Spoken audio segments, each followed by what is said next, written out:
Hello, and a very warm welcome to today's Bioconjugate Insights webinar titled Build Protein and Conjugate Formulations That Go the Distance with Aunty.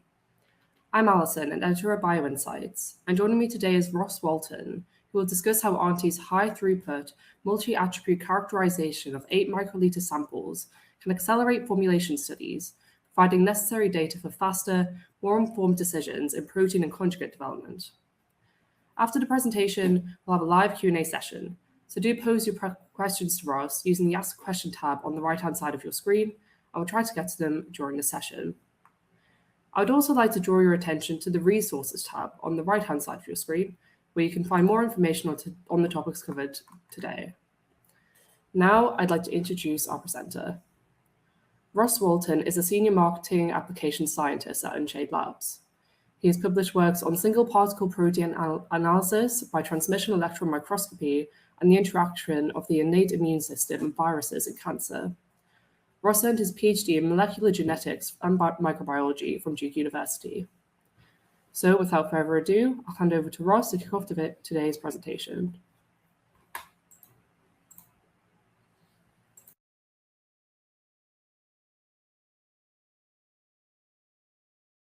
Thanks for that introduction. Now, when I'm not doing science, one of my passions is medieval European martial arts. Longsword fencing is the main thing I do, but I also enjoy armored fighting. And it's always struck me that finding the right formulation for a protein or antibody is a lot like giving it a suit of armor. It keeps it safe, stable, and protected in what can sometimes be a stressful or hostile environment. After all, you wouldn't want to go and storm a castle while wearing cardboard armor, so why would you settle for a bad formulation that just doesn't do its job? With that in mind, let's talk about the two main aspects of protein stability, unfolding and aggregation. There's an equilibrium between the native and the unfolded state of a protein, and this is what we refer to as conformational stability. Colloidal stability refers to the tendency of a protein to aggregate under different conditions. To make things more complicated, both the native and the unfolded state can form aggregates. Conformational and colloidal stability need to be kept in mind for formulations, especially because sometimes improving one comes at the cost of the other. Formulation development can feel like a balancing act where everything is always shifting around you. Aunty brings together the methods we need to evaluate the stability of proteins, monoclonal antibodies, ADCs, and their formulations. Full spectrum differential scanning fluorimetry, or DSF, with a thermal ramp determines the melting temperature, Tm, or onset of unfolding, T onset, using a sample's intrinsic fluorescence or an extrinsic fluorescent dye, like Cipro Orange or CPM. With Aunty, you can also look at aggregation two different ways, using either static or dynamic light scattering. Tag is the temperature at which a protein starts to aggregate and is based on SLS intensity, while T size is based off the DLS data. Checking for aggregation in a temperature ramp is really quite helpful, but you can also use Aunty to check a sample's aggregation propensity with regards to an increase in concentration, using Kd, the diffusion interaction parameter, B22, the second virial coefficient, or G22. Kd and B22 work best when the protein dilution series is somewhere between 1 and 10 milligrams per milliliter, and G22 works when that series starts getting over 20 milligrams per milliliter. Aunty's thermal control extends into the isothermal, so you can do more long-term stability studies at a specific temperature. And of course, it can also be used to either heat or cool samples if you're interested in looking at either thermal recovery or looking at protein refolding. Aunty is able to characterize all these different aspects of formulation and protein stability by combining high read rates with full spectrum fluorescence and best-in-class light scattering.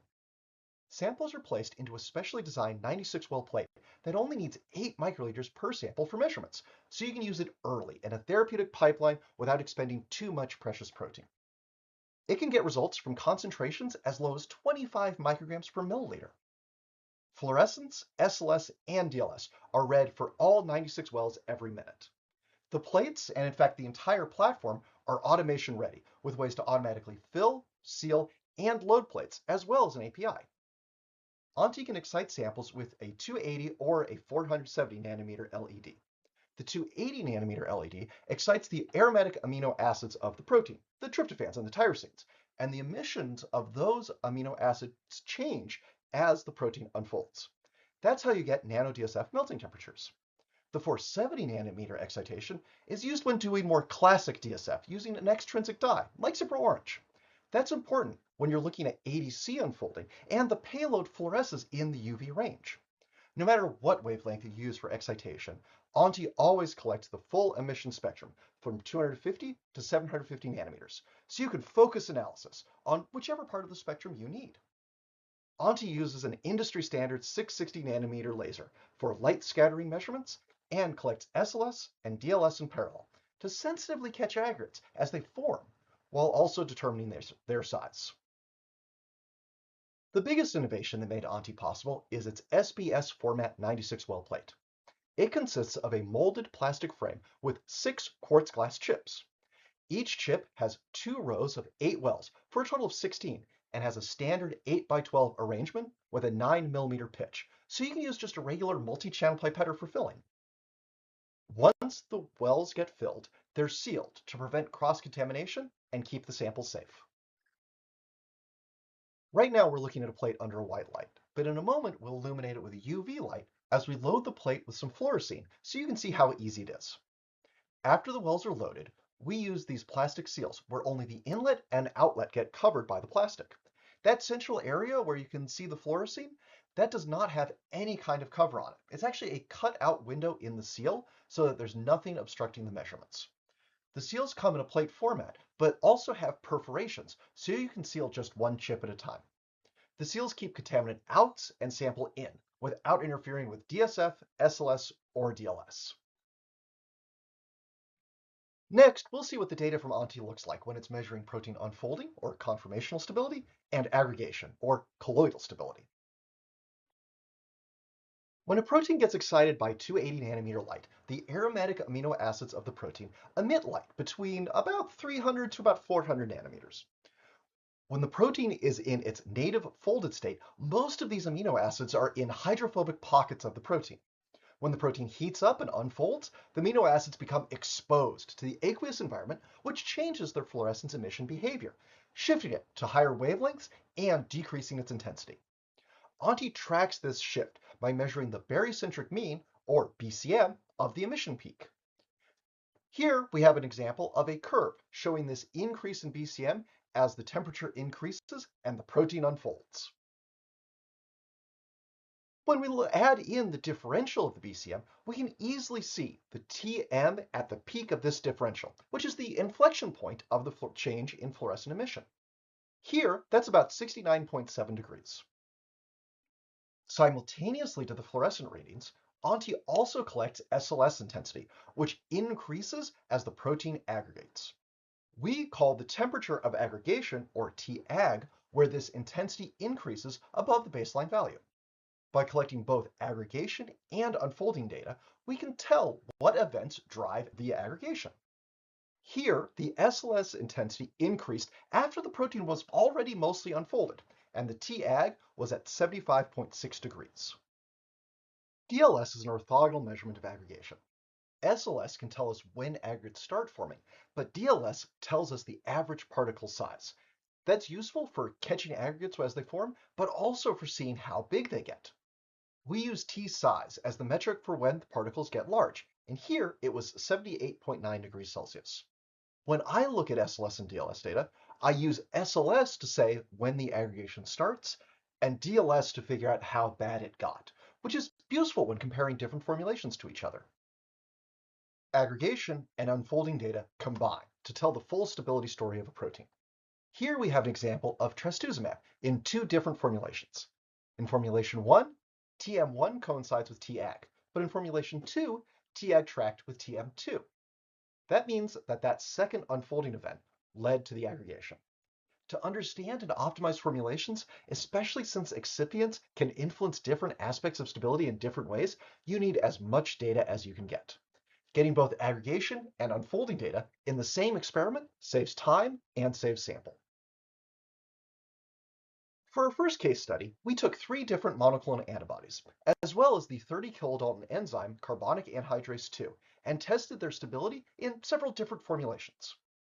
Aunty is designed to handle a wide variety of samples, including enzymes and other smaller proteins, not just mAbs and ADCs. Using design of experiments methodology, we selected 5 variables with 2 levels each, and used a fractional factorial design with resolution 3. Rather than testing each excipient individually, which would mean a lot of samples and a lot of time, DOE allows us to combine excipients together, test them together, and still determine which of them have the strongest and most significant protein stability effects. You're probably already familiar with most of these excipients: arginine, sodium chloride, sucrose, polysorbate 80. They're all really common components of a mAb formulation. Now, one of the assumptions of this design is that any two-factor interactions will be much smaller than the main effects, but that allows us to test fewer samples and more conditions. One of the great things about Aunty is that we can get deep insights into every formulation and every protein we test. But when you have a lot of samples, it can quickly get overwhelming, and it sometimes can be a little bit hard to track what's happening when and identify the most important events. To visualize things a little bit more easily, Aunty has a heat map that we can use to see the important trends. If you take just a glance at this TM data, you can see that carbonic anhydrase had significantly lower TMs than any of the maps. They're much more yellow than purple. We can also see when a specific formulation is performing poorly. These samples were all randomized when they were loaded into the plate, but the 3 circled wells are all trastuzumab in the same formulation. It had by far the lowest TM, around 63 degrees Celsius, compared to the other trastuzumab formulations. However, the T-ag of that sample was quite high compared to the other formulations, around 73 degrees Celsius. This was formulation 1, trastuzumab in histidine at pH 5.5 with sodium chloride and sucrose. After we do regression analysis of the Aunty data, we can see which conditions are the main drivers of stability. All of the proteins were most stable at pH 7, which makes sense, as it's well away from the isoelectric points, but not so far away as to induce intramolecular instability due to charges.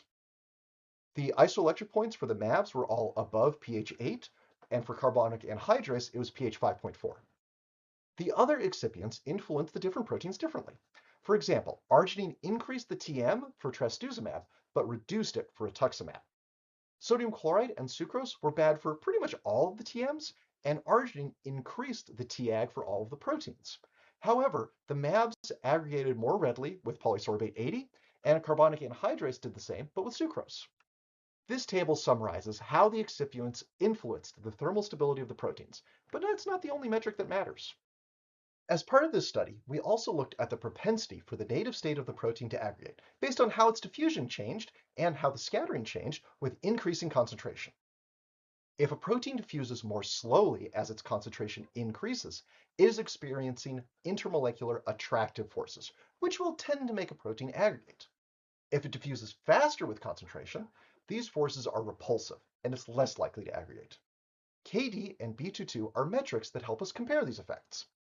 Positive values of each, or a positive slope in these graphs, indicate repulsive forces, and negative values, or negative slopes, indicate attractive forces.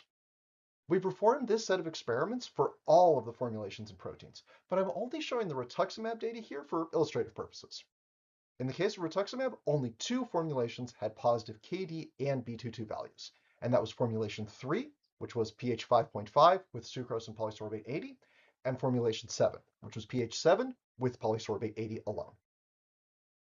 Combining the colloidal stability data with the thermal stability data gives us an added layer of insight.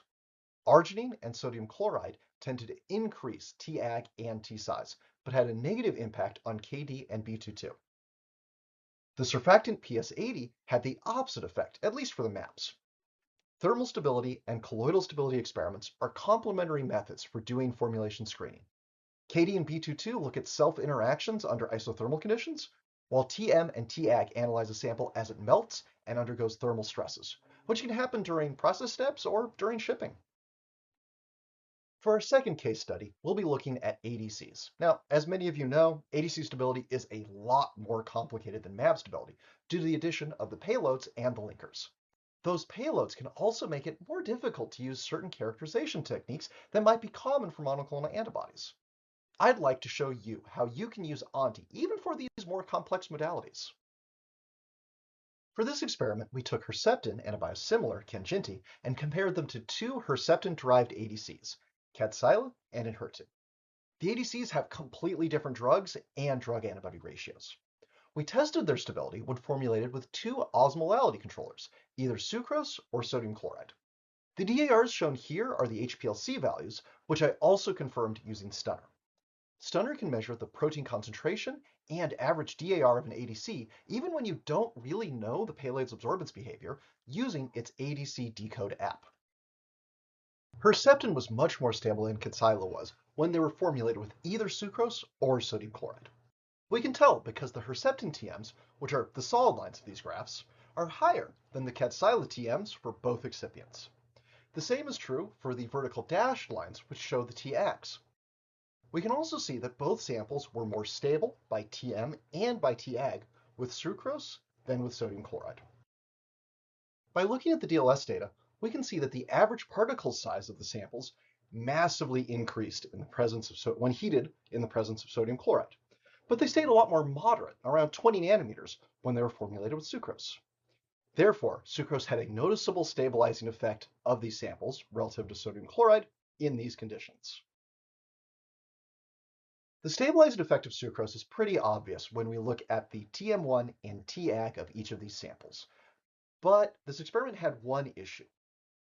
Enhertu's payload, DXD, also gets excited by 280 nanometer light, and the emission of the drug payload was overlapping the protein's emissions peak.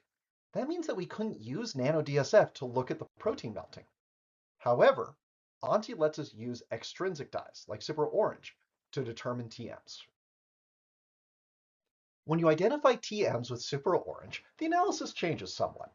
Rather than exciting with the 280 nanometer LED and use beam BCM, Aunty uses the 470 nanometer LED and the fluorescence intensity from the dye. As the protein unfolds, the dye fluorescence increases. Of course, we're still collecting SLS data to check for aggregation.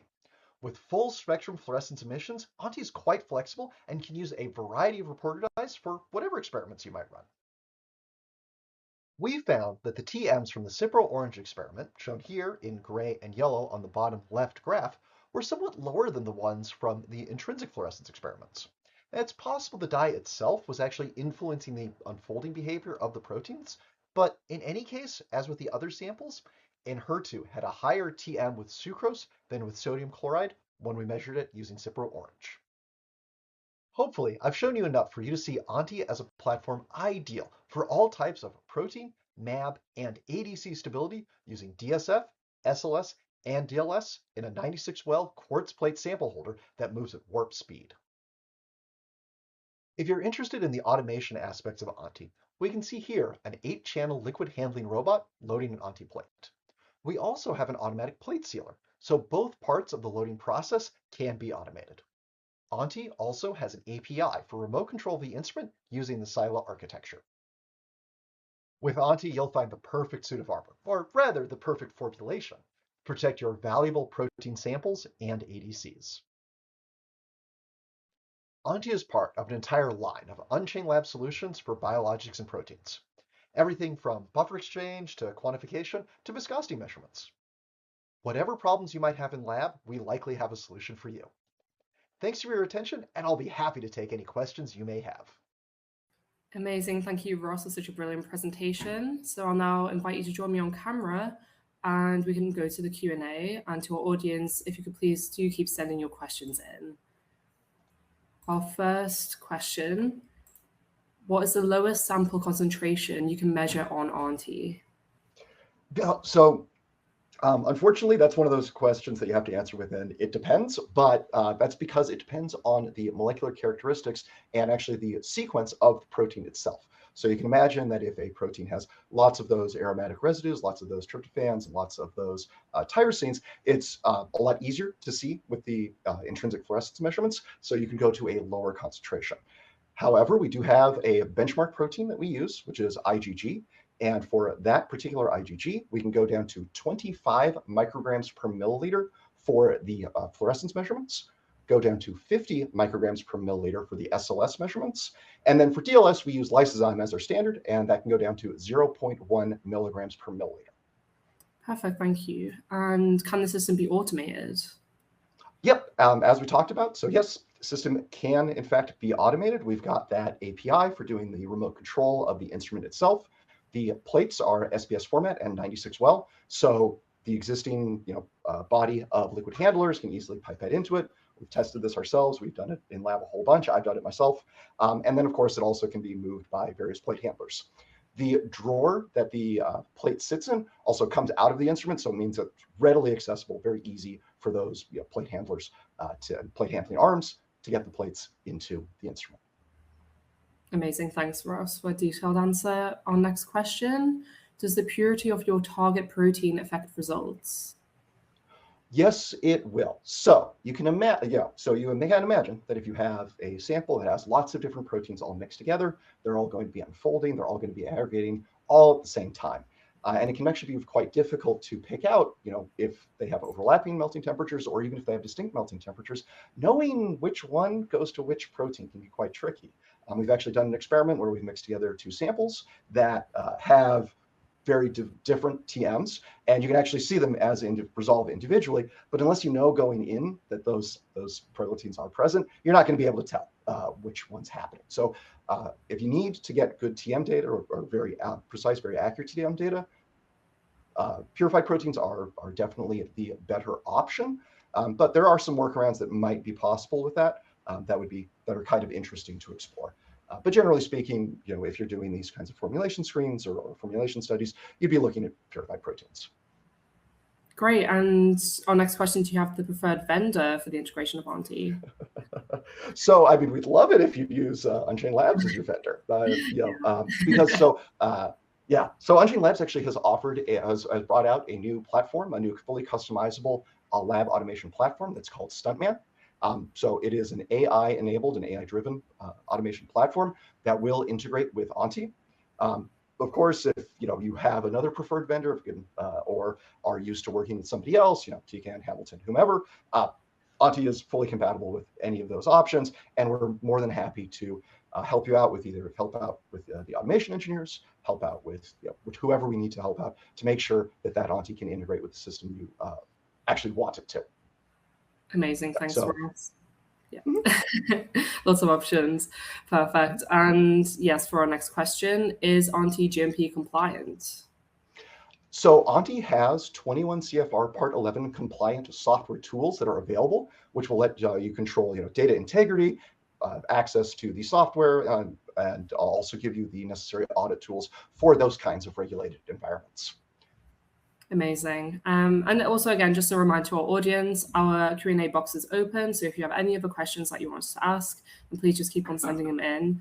But for now, I'll go to our next question. Can Aunty be used in experiments where the temperature is ramping up and then down? Yes, absolutely. So I've done those kinds of thermal cycling experiments myself when I wanted to look at protein unfolding and refolding. Obviously, the protein unfolding process is usually reversible, until it gets to that aggregation stage. Usually, once a protein's aggregated, it's done for. There's nothing else you can do about it. So yes, heat up, cool down, holding at a single temperature, all that's possible within the Aunty software using the freeform application. Amazing, thanks, Ross. Great answer. And our next question, I was wondering if Aunty can be used to perform lot-to-lot comparisons without specifically knowing IgG sequence or NY such details.